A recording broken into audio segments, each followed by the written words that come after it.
We ditched BJP when they suspended Nupur Sharma ji from the post. The same BJP which has fought Ram Mandir for us.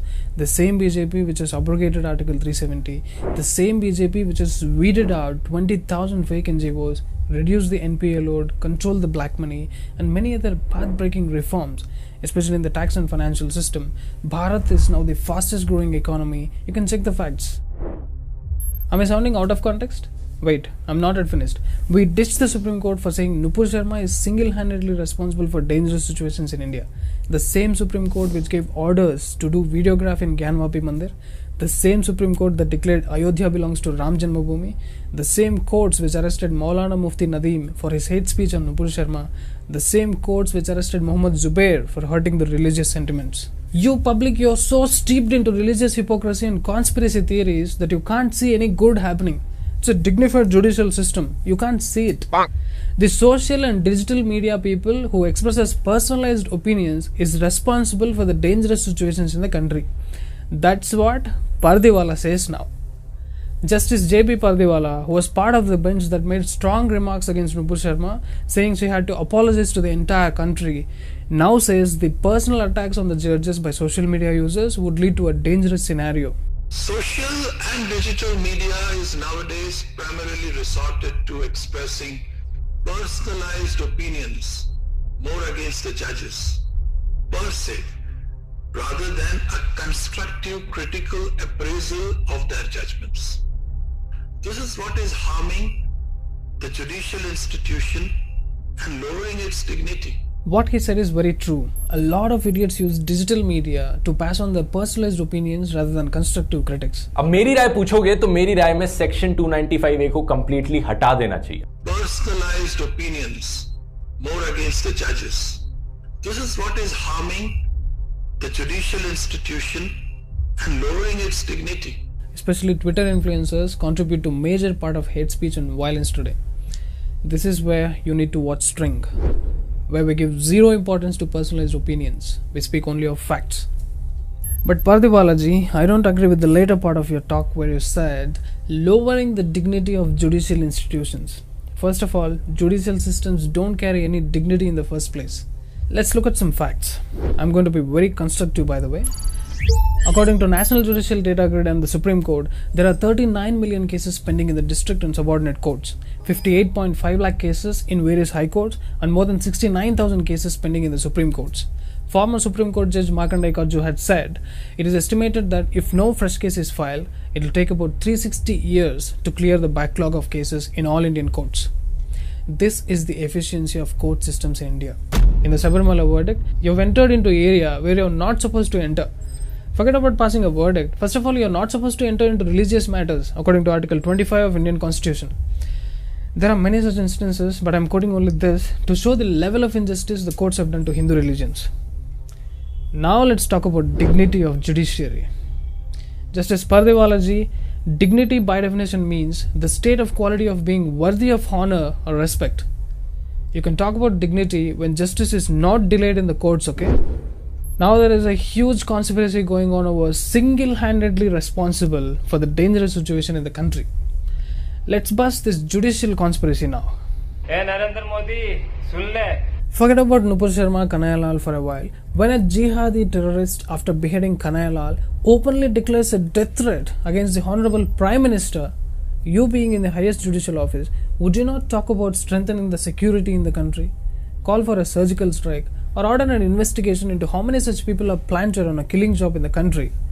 Or will you pass on unnecessary remarks, one-sided, biased, personalized statements, create more havoc in the society? Nupur Sharma is single-handedly responsible. What did she do?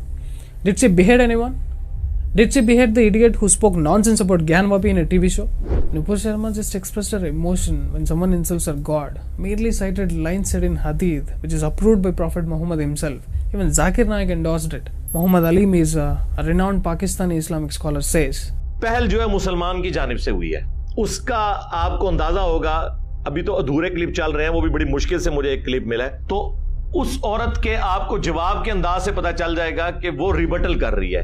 क्योंकि जब वो मुसलमान ने वो बात की तो उसने कहा कि अच्छा आप अगर इस तरह की बातें करोगे ना तो हम भी ये कहेंगे. तो ये पहला मुजरिम तो वो मुसलमान है जो किसी के रिलीजन के बारे में इस तरीके से लाइव टीवी प्रोग्राम के अंदर आके बात कर। He is a Pakistani Islamic scholar who clearly says that the Muslim man Taslim Rahmani is responsible in the first place for insulting Hindu gods and provoking Nupur Sharma ji. Not just Taslim Rahmani, there is one more dangerous guy, Zoobair. Mohammed Zoobair is the guy who cut few seconds of Nupur Sharma's part alone and alleged Nupur Sharma ji of insulting Prophet of Islam and led the online mob of radicals against her, setting off a wave of angry protests and spasms of violence across the country. Muslim fundamentalists took to streets, running riots, demanding the beheading of Nupur Sharma. Zoobair's followers went berserk over the video clip and violent protests started in various parts of India. Zoobair and his ilk also attacked several government officials of Middle East countries, highlighting the insult of Muhammad. He is the one who single-handedly got the Middle East countries summoned the Indian ambassadors seeking explanation on Nupur Sharma's remarks. Nupur's statement on May 26th actually went unnoticed. It was much later, in the second week of June, when Zoobair spread this deliberately to the notice of people within India and outside India, that had resulted in the dangerous situation in India. Dear judges of the Supreme Court, now tell me who is single-handedly responsible for the dangerous happenings in India. I can assure you 100% that if Zoobair was not there, this much nonsense wouldn't have happened in the country. Kanayalal would have been alive and safe today. Your Honor, would you make sure that this guy gets a horrible sentence? Look at the anger in the crowd outside the premises of NIA court in Jaipur when police tried to get these jihadis into luxury jails. If there was no police, you can imagine the crowd would have plucked every part of the jihadis who killed Kanayalal. The situations have changed now. You must observe. We are at a completely different situation now. Thanks to Nupur Sharma ji for waking up all the sleeping Hindus. Dear judges, you must observe this with wide open eyes that the Hindus are awakening like never before. Not yet fully, but it's really good to see at least a few sects of Hindus come out in support of Dharma. You must observe this, number one. Number two, you cannot shake the conscience of entire nation by bringing your personal opinions into the judgment. Number three, you're just a public servant by definition of your post, nothing else. You're here to serve the public on behalf of the government. Don't pose as if you're some kind of a god sitting out there as ultimate authority of rule of law and dignified judiciary. These are just rules. We have framed it for our convenience. These are not the nature's rules. These are not existential laws. These are just social rules. Hence, there might be flaws. There have been amendments. Number four, it's your responsibility to behold people's faith on the fairness of the highest office of the Indian judiciary. If there is no faith in the judiciary, people seek shortcuts through bribery and favor, leading to unlawful behavior. The fact is, people have lost faith in the judiciary. A Transparent International report says that 77% of respondents in a survey in India feel that the judiciary is corrupt. A prime example is the unauthorized buildings in Indian cities. Churches and mosques constructed on encroached temple lands.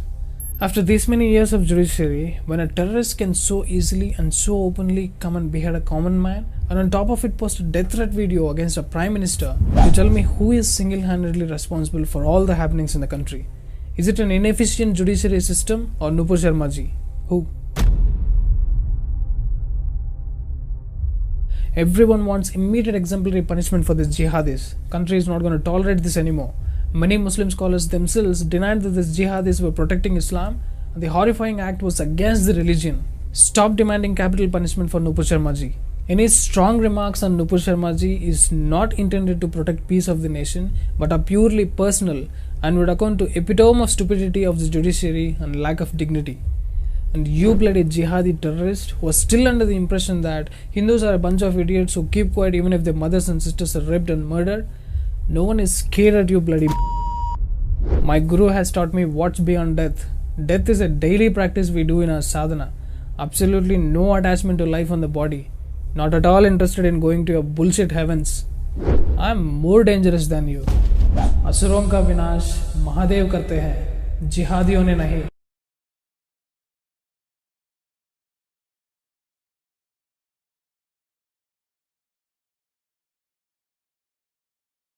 String is available in Hindi, Tamil, Telugu and Kannada. Now you can help your parents and local friends understand the reality. Please like and share the video. Your support is the only encouragement I have to sustain this mission to awaken the innocent. Please contribute whatever you can. Namaskaram.